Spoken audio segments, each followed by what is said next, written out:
저는 군대에서 유격 훈련을 2번 받았는데요. 한 번은 정식으로 받았고 한 번은 약식으로 받았어요. 근데 정식으로 받았을 때는 이등병 때 이제 가자마자 얼마 되지 않아서 이제 유격 훈련을 받았는데, 이등병은 뭐든지 FM이어야 합니다. 군장을 딱 20kg 메고, 그리고 방독면을 또 차고, 또 수통에는 물을 가득 집어넣어서 차고, 그리고 총을 들고서 이제 행군을 해서 유격장이 한 20에서 한 30km 정도 되는 길인데, 산악길을 이제 행군을 하면서 유격장으로 가는 거예요. 유격장에 도착해서 이제 4박 5일 동안 훈련을 받고 다시금 이제 부대로 행군을 해서 돌아오면은 그 유격 훈련이 마치게 됩니다. 처음 이제 유격 훈련이 시작했을 때는 이 언제 끝나나 절망스러운 그 마음 가운데 정말 입에 거품을 물 정도로 그렇게 헥헥거리면서 훈련을 받았는데, 그래도 시간은 다 지나가더라고요. 그렇게 유격 훈련이 끝나고 다시 이제 행군을 해서 이제 부대에 복귀만 하면은 됩니다. 저는 이제 훈련을 받아보면서 이 이등병 때는 절대로 유격 훈련 받으면 안 되겠구나라는 생각을 해보았어요. 왜 그러냐면 막내니까요, 눈치도 봐야 되고 쉴 때도 제대로 쉬지 못하는 거예요. 또 이등병이니까 이 기술이 없잖아요. 그러니까 있는 힘 없는 힘 다 바쳐가지고요, 또 열심히 또 이렇게 힘을 다 써야 되니까 더 힘든 거예요. 또 특별히 저희 같은 경우는 여단 본부중대라 어, 몇 명 안 돼요. 몇 명 안 되기 때문에 저희는 뭐 102, 133, 17 대대가 있는데, 그 대대에 파견을 해서 이렇게 훈련을 받다 보니까 제가 저기에는 102, 133, 17을 한 번에 했는데, 사실은 102 대대 유격에 저희 여단본부만 들어가서 또 유격을 받고, 한 번은 133, 한 번은 17, 세 번으로 나눠서 저렇게 훈련을 받거든요. 그러니까 저희만 여라고 이제 표식에 붙여 있으니까 어디서나 티가 나는 거예요. 그러니까 쉽게 표적이 되겠죠. 그리고 사실은 저희가 저희 10이나 133, 17하고 사이가 별로 안 좋아요. 그러니까 야, 내 이놈들 여단본부 가만 안 두겠다 해가지고 유격 훈련만 하면은 저희 여단본부는 초죽음이 되는 거예요. 그래서 더 힘들었습니다. 그리고 이제 화생방 훈련 받잖아요. 다른 데 1분 받으면 저희는 2분 받게 해가지고요, 완전히 저희는 초죽음이 되는 거예요. 저희 이등병 때 저렇게 받았다고 한번 생각을 해보세요. 그리고 이제 감사하게도 저 모든 과정을 마치고 다시금 부대로 복귀를 하는 거예요. 그 생각만 하니까 너무너무 좋은 거예요. 그런데 저희 고참 같은 경우는 훈련을 마치고 이제 수송부에서 이제 짐을 실으러 와요. 그럼 고참 같은 경우는 이 군장에 있는 짐을 다 빼가지고 이제 더블백에 이제 집어넣어서 이제 수송부 차에 집어넣고, 이제 두꺼운 종이 있잖아요. 그걸 가지고 이제 각을 잡는 거예요, 군장에. 그러면은 안은 통통 비었지만 겉으로 보면은 가득 찬 것처럼 보이거든요. 근데 이등병 그럴 수가 있어요, 없어요? 없잖아요. 그냥 그 무거운 거 다시 짊어지고 가야 되는데 올 때보다 더 무거워요. 왜냐하면 진흙탕에 다 이게 구르니까 옷이 다 젖잖아요. 그러니까 올 때는 20kg였지만 갈 때는 그거보다 더 무겁단 말이에요. 그러니까 고참들은 뭐 신나게 막 그냥 가는 거예요. 야, 이제 부대 복귀하면 이제 나의 군 생활은 끝난다. 하지만 저는 아직 한참 남아 있죠. 이제 거의 이제 부대 복귀를 다 하면은 이제 마지막에 고참들이 그런 이야기 하더라고요. 야, 이제 깔딱고기 하나 남았다라고 이야기하더라고요. 이제 부대를 이제 가기 위해서는 산등성이 하나를 넘어야 되는데 이게 굉장히 비탈진 거예요. 그래서 거기를 넘어가면 깔딱깔딱 숨이 넘어간다고 해가지고요, 깔딱고개라고 합니다. 어, 저는 이제 완전군장을 다 했죠. 온 무게를 다 짊어지고 하는데 진짜로 힘들더라고요. 숨이 진짜 깔딱깔딱 넘어가는 것 같은데, 저와 다른 이제 군종병이 하나 있었는데, 다른 이제 대대에 속해 있었던 군종병이 아마 저를 이제 마중 나오려고 왔던 것 같아요. 근데 그때 저의 모습이 정말 힘들어가지고 숨이 깔딱깔딱 넘어가는 것 같다라고 하면서 굉장히 안쓰러웠다라는 그런 이야기를 하더라고요. 신앙생활 저는 생각해 볼 때 저렇게 높은 산을 뛰어 넘어가는 그런 모습과 비슷하지 않을까라고 생각을 해보게 됩니다. 철로 역정에 보면은 크리스찬이라는 사람 주인공이 등장을 하는데, 마지막에 이제 주님이 있는 그곳까지 가가지고 자기의 무거운 그 모든 짐을 내려놓는 그 과정이 있거든요. 그런 과정처럼 우리의 신앙생활도요, 그런 깔딱고개를 넘어가면서 때로는 내 인내의 한계를 느낄 때가 있고 때로는 나를 죽여야 될 때가 있고 그런 힘들고 어려운 과정을 거칠 그런 과정이 필요한데 그래야 그제서야 결국은 주님을 만나게 되고 내 모든 삶의 짐을 다 내려놓게 되는 거예요. 부대에 도착을 했습니다. 행보관님이 "야 너희 여단본부 고생했다."라고 하면서 부대 중심에 뭐가 있냐면은 간부들을 위한 목욕탕이 있어요. "너희 여단본부 니네들만 가 가지고 거기서 목욕하라." 가서 인제 목욕을 하고 씻는데 진짜 천국이 따로 없더라고요. 그렇게 해서 유격 훈련이 끝난 그 모습을 인제 경험을 하게 되었는데 우리 성도님들 몇 주간 이 교리적인 설교를 들으시면서 참 힘드셨을 거예요. 그죠? 사실 이 교리적인 문제는 결론이 나지 않아요. 그렇지만 제가 왜 그런 부분을 우리 성도님께 말씀을 드렸냐면은 우리 입장에서 '예수 믿고 구원받는다.' 이거 참 쉽잖아요. 뭐 1 더하기 1은 2다 이런 공식처럼 쉬운 것 같지만 이게 쉬우면 왜 성경에 66권이 기록되어 있을까요? 사실은 하나님의 계획부터 시작해 가지고 여러 가지 많은 일들이 그 밑에 일어났기 때문에 결국 그 대가로 오늘 우리가 구원받은 하나님의 자녀로서 새로운 피조물이 된 줄로 믿습니다. 지난주 우리가 아르미니우스 주의와 칼뱅 주의에 대해서 살펴보았죠. 오늘 이제 마무리 지으려고 하는데 오늘도 저는 이 두 사람의 이야기를 말씀을 드리고 싶어요. 그런데 그냥 말씀드리는 게 아니라 우리 성도님들의 관심사와 더불어 말씀을 드리고 싶습니다. 우리 성도님들의 지금 최대의 관심사가 무엇일까요? 우리 교회는 어르신들이 많기 때문에 건강에 관심이 다 많으실 줄로 생각합니다. 그래서 오늘은 이 건강과 관련된 이 두 사람의 삶과 신학에 대해서 함께 이야기를 나눠보려고 하는데 그 전에 이렇게 먼저 말씀을 드리고 싶어요. 우리 교회는 지금 장로교회에 소속되어 있죠. 그렇다고 저는 우리 성도님들에게 무조건 장로교 교리만 따라야 된다 말씀드리고 싶지도 않고 예전에 우리가 감리교였으니까 야 그렇다면 우리가 예전에 지켜왔던 그 감리교를 그래도 지켜야 되지 아니냐라고 생각하실지 모르겠지만 저는 뭐 감리교나 장로교나 그것보다는 성경에 정말로 우리에게 구원에 관해서 어떻게 말씀하고 있는가. 사실은 두 부분이 다 등장하고 있지만 또 두 부분에 조금 약간 단점들도 있거든요.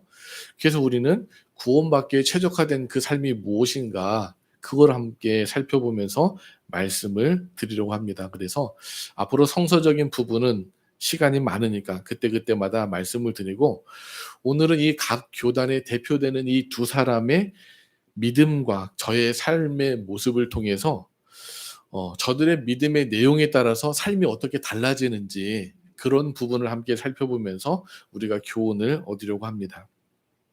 먼저 우리 장로교 하면 잘 칼뱅이라고 하죠. 칼빈이라도 하고 칼뱅이라고도 하는데 칼뱅은요 1509년에 태어나서 1564년에 죽었어요. 그러니까 일찍 죽었죠. 55세의 나이로 죽었습니다. 근데 이 칼뱅 신학자 이 샘 스톰스 박사에 의하면 칼뱅은 평생도록 참 많은 질병에 시달렸대요. 여기 질병이 있죠. 위경련, 편두통, 열병, 늑막염, 통풍, 경일장, 기관지염, 치질, 관절염, 신장염, 담석, 신장결석, 폐혈관 파열 및 폐결핵. 결국 이 칼뱅은 폐결핵으로 사망한 것으로 알려져 있습니다. 그의 몸은 한마디로 말하면 뭐였어요? 종합병원이었어요. 따라서 그의 연구 저술의 대부분의 그런 작업을 언제 했냐면 병상에 누워 있는 동안 이루어졌다라는 거예요. 칼뱅하면은 기독교 강요라는 그런 명절을 지었죠. 근데 이렇게 훌륭한 작업들을 많이 했지만 이 칼뱅은 사망할 때까지요. 각종 질병과 심한 통증과 어려움 속에서 살았다라는 거예요. 그는 그토록 힘든 질병을 계속해서 시달리고 어려움을 겪었지만 오히려 하나님의 치유나 건강을 위해서 기도하기보다는 모든 것을 은혜로 받아들이며 그에게 주신 믿음의 은혜 안에 살다가 죽기로 그렇게 고백을 하면서 유언을 남기기도 했는데요. 다음은 장 칼뱅의 유언입니다. 제가 일부만 읽어 드릴게요. 조금 더 긴데 제가 정리를 했습니다. 이렇게 유언을 했어요. "무엇보다 먼저 하나님께 감사를 드립니다. 하나님께서는 나에게 자비를 베풀어 주셔서 우상 숭배의 심연에 갇혀 있던 나를 건져내어 복음의 빛으로 인도하시고 구원의 교류에 참여하도록 해 주셨습니다. 나는 그러한 은혜를 받을 자격이 없는 사람이었습니다. 그러나 하나님께서는 분에 넘치도록 긍휼을 베풀어 주셔서 내가 연약할 때나 실패할 때에도 언제나 참아 주셨습니다. 그러한 약함이 있고 잘못을 범한 나는 수백 번이라도 버림을 받아 마땅한 사람이었습니다. 그런데 하나님의 은혜는 더 큰 것이었습니다. 하나님께서 나에게 자비를 베풀어 주셔서 주님이 주님의 복음 진리를 전하고 선포하시려고 나와 나의 사역까지도 사용하셨습니다. 따라서 나는 이 믿음으로 살고 죽기를 원한다고 분명히 말합니다. 하나님께서 은혜로 나를 양자로 삼으신 이 사실 외에 다른 것을 소망하거나 신뢰하지 않는다고 나는 단언합니다. 그것만이 나의 구원의 유일한 근거입니다. 따라서 하나님께서 자비의 아버지시고 나와 같이 비참한 죄인에게도 자비의 아버지로 나타내신다는 이 사실만이 내게는 유일한 피난처입니다. 칼뱅은 이 유언을 남기고 굵고 짧은 인생을 마감했어요. 그런데 칼뱅의 삶을 보면은요, 그의 신학과도 아주 밀접한 것을 보게 됩니다. 그는 인간은 전적 타락했다라고 해서 무능하게 인간이 할 수 있는 게 아무것도 없다라고 생각을 했어요. 또 그런 가운데 하나님의 무조건적인 선택으로 자신은 하나님의 일꾼으로 부름받았다고 믿었고요. 또 자신은 자신을 위해서 이 대속의 은혜를 허락해 주셨기 때문에 하나님께서 이런 은혜를 자기에게 주셨기 때문에 자기는 수많은 질병을 앓고 있지만 그 가운데도 하나님의 은혜를 감사했어요. 또 그에게는 자신에게 주어진 질병조차도 저항할 수 없는 은혜의 수단으로 받아들였습니다. 그래서 이거를 고침받기 위해서 기도하기보다는 이게 하나님의 나를 향한 예정이다라고 받아들였던 편이었습니다. 그리고 결국은 여러 질병을 앓고 있었지만 하나님의 인도하심, 견인을 받으며 주님의 부름을 받고 천국에 갔어요. 저는 제가 보기에 칼뱅이라는 사람은요, 정말 믿음이 좋은 사람이었어요. 그는 그에게 다가온 모든 어려움들을 하나님의 뜻으로 받아들이고 이걸 감수했다라는 거예요. 그리고 종교개혁을 이루기도 했고 역사적인 대작인 기독교 강요라는 책을 남기기도 했습니다. 제가 신학을 그의 건강과 관련해서 묘사를 한다 해서 이게 너무 극단적인 거 아니냐라고 말씀을 하실 수도 있겠지만 이게 그의 삶과 건강과 그의 모든 삶의 내용과 다 연관이 된다라는 거예요. 그렇기 때문에 다른 부분에 적용해도요, 칼빈과 그의 삶은 전혀 동떨어지지 않는다라는 겁니다. 이제 반대로 이 아르미니우스, 은혜 받은 자의 의지와 그 열심을 강조했던 이 아르미니우스의 영향을 받은 존 웨슬리의 삶을 한번 살펴볼 텐데, 존 웨슬리 같은 경우는 1703년에 태어나서 1791년 3월 2일 날 하나님께 부름을 받았어요. 그러니까 웨슬리는 88세까지 장수를 했습니다. 근데 웨슬리는요, 이 육체적인 건강을요, 영적인 건강과 분리할 수 없다라고 믿었어요. 그래서 치유를 가르치고 또 가르친 대로 열심히 실천했고, 더 나아가서는 모든 사람을 위해서 의료 서적까지 이제 저술할 정도로 관심이 많았습니다. 그래서 이제 원시적인 약재라는 책을 저술도 했는데, 이 책의 부제는 뭐냐면은 대부분의 질병을 치료하는 쉬운 자연 치료법이라고 제목을 정했어요. 이 책은요, 이 가정요법에 대한 지식을 상세히 설명했기 때문에 무려 32판까지 찍어내는, 그래서 영국에서 베스트셀러가 되기도 했습니다. 존 웨슬리는 이 책이 영국의 모든 가정마다 비치되도록, 그래서 누구라도 사서 볼 수 있도록 아주 저렴하게 책을 판매를 했습니다. 그래서 존 웨슬리는 보통 우리가 웨슬리 하면 성화운동, 성결운동 이야기 하잖아요. 그러면서 전도에 힘쓰면서 영적인 삶의 그런 힘과 더불어서 신체적인 건강에도 우리는 신경을 써야 한다라고 주장을 했어요.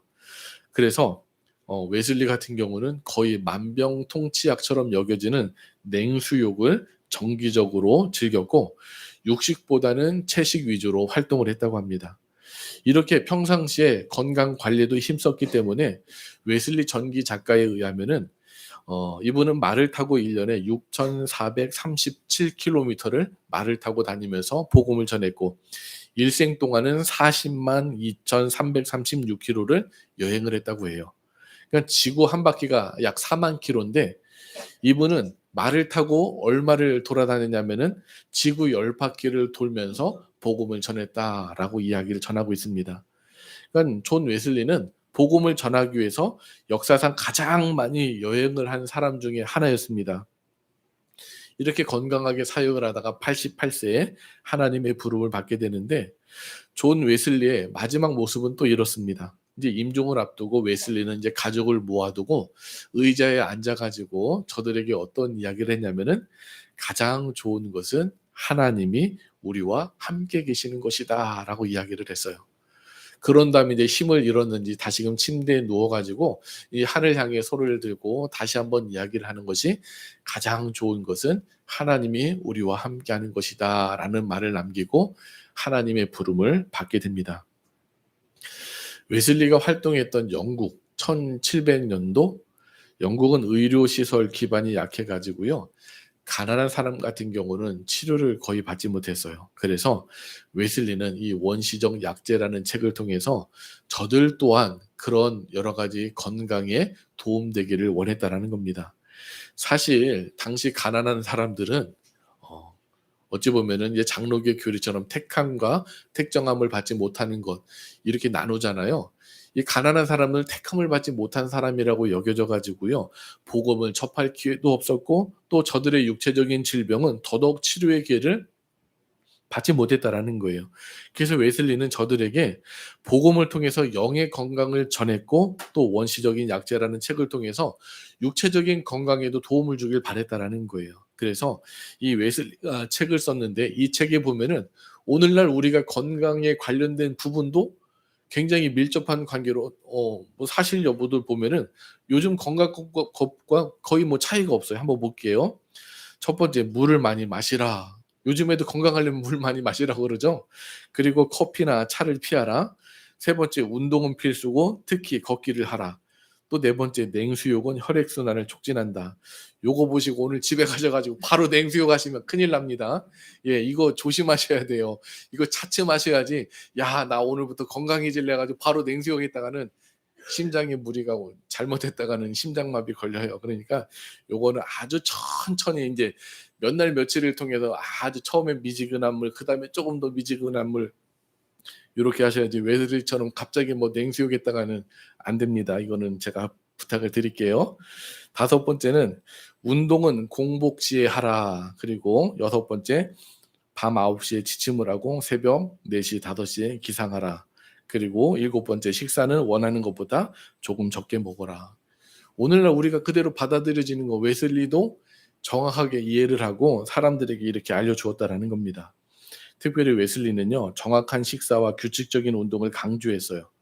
그러니까 그는 하나님께서 우리의 영혼뿐만 아니라 우리의 몸과 마음의 건강도 돌보신다라고 가르쳤어요. 그래서 신체적인 건강과 영적인 건강은 별개가 아닌 것이다. 우리 성도님들 몸이 한번 안 좋아 보세요. 다 귀찮죠. 교회 올 맛도 나지 않습니다. 제가 신학생 때 참 많이 들었던 말이 있는데 어떤 말을 많이 들었냐면은 "체력은 곧 영역이다."라는 그런 이야기를 많이 들었어요. 체력이 있어야 기도도 하고 체력이 있어야 목회도 잘할 수 있다. 그러니까 웨슬리는요. 우리가 하나님의 은혜로 구원을 받았으면 그 삶을 잘 살아야 한다라고 주장을 했어요. 그래서 웨슬리는 성화 곧 거룩하게 되는 걸 강조했는데 그러기 위해서는 우리의 몸도 튼튼해야 되고 마음도 튼튼해야 된다라고 주장을 했습니다. 그러니까 웨슬리는 그렇게 신학을 갖고 있었고 그런 삶으로 하나님 품에 가기 전까지 살았다는 거예요. 이제 한번 우리의 삶을 볼까요? 우리는 어느 때는 칼뱅처럼 모든 것이 하나님의 은혜요라고 수동적으로 살다가 또 어떤 때는 웨슬리처럼 자신의 삶의 문제에 대해서 주도적으로 이렇게 활동할 때가 있다라는 거예요. 저는 이게 전혀 문제가 없다라고 생각해요. 이 부분은 논리적인 모순도 없다라고 생각합니다. 왜냐하면은 우린 너무 어떤 존재이죠? 너무너무 나약한 존재잖아요. 성경에 등장하는 사람들도 대부분 이렇게 나약하고 연약한 존재라고 생각합니다. 다들 나약했기 때문에 그랬기 때문에 하나님을 믿고 때는 또 하나님을 부르짖는 거잖아요. 칼뱅처럼 모든 것을 하나님의 뜻으로 받아들이는 삶도 사실은 굉장히 훌륭한 삶이에요. 또 웨슬리처럼 하나님이 나에게 주신 삶은 기회라고 생각을 하고 열심히 내 삶을 바쳐서 하나님의 영광을 위해서 사는 것도 사실은 굉장히 훌륭한 삶이라는 겁니다. 우리 성도님들은 어떻게 생각하실지 모르겠지만 저는 이 양극단으로 가는 것보다는 때로는 이런 삶을 사는 것도 괜찮고 때로는 이런 삶을 통해서 내 신앙생활을 유지하는 것도 참 좋다라고 말씀을 드리고 싶어요. 저는 이 두 가지가 성경에 한 군데에 등장하는 그런 모습이 등장하는데 마태복음 9장과 마가복음 5장 그리고 누가복음 8장에 이 세 사건이 공동으로 등장을 하는데 어떤 사건이 등장하냐면 이 회당장 야이로의 딸이 치유받는 그런 모습, 그 과정에 대해서 말씀 한번 드려보고 싶어요. 회당장 야이로의 딸이 죽어가고 있어요. 그래서 야이로는 주님 앞에 찾아가서 주님, 제 딸이 죽어갑니다. 오셔서 제 딸 좀 살려주세요. 라고 이렇게 부탁을 하죠. 그래서 주님은 회당장 야이로의 그런 이야기를 듣고 야이로의 집에 갑니다. 그런데 야이로의 집에 갔더니 야이로의 딸이 어떻게 돼 있어요? 이미 죽어 있는 거예요. 사람들이 다 울고 불고 통곡하고 있는 가운데 예수님께서 그 죽은 야이로의 딸을 달리다 구음 하면서 소녀야 일어나라 라면서 그 소녀를 일으키시면서 그 소녀를 살려주시죠. 이 소녀는 어떻게 된 거예요? 자기 힘으로 할 수 있는 게 하나라도 있는 거예요? 없는 거예요? 자기 힘으로 할 수 있는 게 아무것도 없는 거예요. 주님께서 오셔서 자기를 살려주셔야 살 수 있는 오로지 주님의 은혜만을 구할 그런 사람이었다라는 겁니다. 그런데 이 야이로의 그런 이야기를 듣고 야이로의 집에 가는 도중에 또 어떤 사건이 벌어지냐면은 12회를 혈루증으로 앓고 있던 여인이 있었습니다. 이 여인에게 복음이 들려진 거예요. 예수님을 만나기만 하면 치유받을 수 있다. 12회를 하루같이 고통당하던 이 여인에게 그 이야기는 복음의 소식처럼 들려졌습니다. 그래서 사실은 유대인들 관습에 의하면 피를 흘리는 사람은 부정한 사람이기 때문에 사람들이 모여 있는 장소에 갈 수가 없었어요. 더군다나 사람을 만지면은 내가 부정한데 부정한 사람이 또 다른 사람 만지면 그 사람도 부정하게 되니까 이거는 사실은 저들의 관습에 있어서 있을 수가 없는 일이었다라는 겁니다. 그런데 이 여인은 어떤 믿음을 갖고 있었어요? 내가 예수님의 옷자락에 손만 대어도 내 병이 나을 것이다라는 도전적인 믿음을 가지고 예수님께 손을 대었고 손을 댄 즉시 어떤 것을 경험할 수 있었죠? 자기의 몸이 치유받는 것을 느끼게 되었다라는 겁니다. 저는 우리 인생에 있어서 때때로 내가 아무 힘이 없기 때문에 하나님의 은혜를 구할 그 모습밖에 우리가 살아갈 수밖에 없는 그런 모습이 있을 수가 있어요. 또 때로는 이 12의 혈루증으로 앓던 여인처럼 주님 앞에 간절히 부르짖으면서 나의 어려움과 간구를 고백하면서 그 문제 해결을 위해서 도전적으로 나아가야 될 그 필요도 있다라는 겁니다. 우리가 히스기야 보면 어때요? 자기 이제 죽을 병에 걸렸을 때 성전에 가서 낮의 벽을 향하면서 하나님 앞에 하나님 제 인생 좀 살려주세요라고 간절히 부르짖잖아요. 제가 지저분한 퀴즈 한번 내보도록 하겠습니다. 우리가 정말 배가 아파서 급해요. 화장실에 갑니다. 화장실에 갔습니다. 그러면은 오줌과 똥 어느 게 먼저 나올까요? 예. 어떤 게 먼저 나오죠? 급한 거부터 나오잖아요. 그죠? 네. 내가 당장 죽을 병에 걸렸어요. 죽을 병에 걸렸으면 아 이게 모든 게 하나님의 은혜요라고 하면서 칼뱅처럼 이건 믿음 좋은 칼뱅이나 감당하는 거지. 내가 죽을 병에 걸렸으면 하나님 앞에 나와서 울고불고 하는 게 정상 아닌가요? 그죠? 때로는 제가 좀 전에도 말씀처럼 히스기야처럼 울고불면서 하나님 저 좀 살려주세요라고 하는 게 정상이잖아요. 또 우리는 한 번뿐인 인생 살고 있잖아요. 그렇기 때문에 이 인생 딱 한 번뿐인데 하나님의 은혜가 아니면 내가 살아갈 수가 없는 거예요. 하나님의 은혜를 또 구하게 되는 겁니다. 그러니까 오늘 우리들은 모든 것을 하나님의 은혜로 받아들일 때가 있는가 하면 아니면 내가 하나님 앞에 부르짖으면서도 하나님 저 요거 좀 해주세요라고 부탁할 그때가 또 있다라는 것입니다. 이제 우리 어르신들 나이가 많으니까 야, 뭐 내 인생 나이가 이렇게 많은데 뭘 하겠느냐라고 생각하실지 모르겠지만 아니에요. 우리에게도 시간이 많이 남아 있습니다. 우리도 할 수 있는 게 충분히 많이 있다라는 거예요. 우리는 그리스도 안에 새로운 피조물이기 때문에 새로운 피조물답게 살아가야 할 줄로 믿습니다. 주님께서 우리를 언제 부르실지 모르겠지만 아직 우리에게 남겨진 사명이 있기 때문에 하나님은 우리를 아직 데려가시지 않는 거예요. 한양대 과학기술 정책학과 교수인 김창경 교수님의 강의를 들어보니까 이분이 어떤 이야기를 하냐면 우리가 앞으로 재수 없으면 200살까지 살 수 있대요. 우리 성도님들 200살에 비하면 아직 반도 못 사셨잖아요. 아직 젊으신 거예요. 인생 반도 못 사신 거예요. 우리 옆에 분과 한번 인사 좀 나눠볼까요? 재수 없으면 200살까지 사시겠네요. 한번 인사 좀 나눠보셔요. 그렇습니다. 우리는 주님이 우리를 부르시는 그날까지 우리에게 주어진 삶에 최선을 다하면서 하나님께 영광 올려드리는 삶을 살아가야 한다라는 겁니다. 육신의 건강을 위해서 음식 골고루 드시고 열심히 운동을 하시기 바랍니다. 또 영의 건강을 위해서도 너무 편식만 하지 마시고 나에게 좋은 말씀만 받아들이지 마시고 말씀도 골고루 소화를 하셔야지 우리는 튼튼한 신앙인이 될 수 있다라는 겁니다. 우리 사람은요, 저마다 기질과 성격과 성향이 다 달라요. 기질적으로 칼뱅이 주장한 것을 쉽게 나의 믿음으로 받아들일 수 있는 분이 있는가 하면 어떤 분은 존 웨슬리가 주장하는 그런 믿음이 더 쉽게 받아들여지는 분도 있다라는 겁니다. 근데 성경에 보면은 이 두 주장이 곳곳에 넘쳐나고 있다라는 거예요. 어느 하나만 가지고 요게 진리다라고 하면은 이거는 그 테두리 안에 갇혀 있는 신앙인이 되기 쉽다라는 겁니다. 그렇기 때문에 우리는 성경 안에 다양한 믿음의 모델을 찾고 그 믿음의 삶의 모습을 본받아서 나에게 적용을 하면 된다라는 겁니다. 우리 인생 두 번 있는 인생이 아니라 한 번뿐인 인생이에요. 주님이 주신 그 은혜와 사랑을 우리가 간직을 하고 주어진 삶 가운데 믿음으로 승리하는 우리 교회 모든 성도님 되시기를 간절히 소망합니다. 사도 요한이 자기가 목회하고 있는 성도들에게 이렇게 이야기했습니다. 영혼이 잘됨 같이 범사에 잘되고 강건하기를 축복한다. 저도 우리 교회 담임 목사로서 우리 성도님들의 영혼이 잘됨 같이 범사가 잘되고 강건하기를 주님의 이름으로 간절히 축원합니다.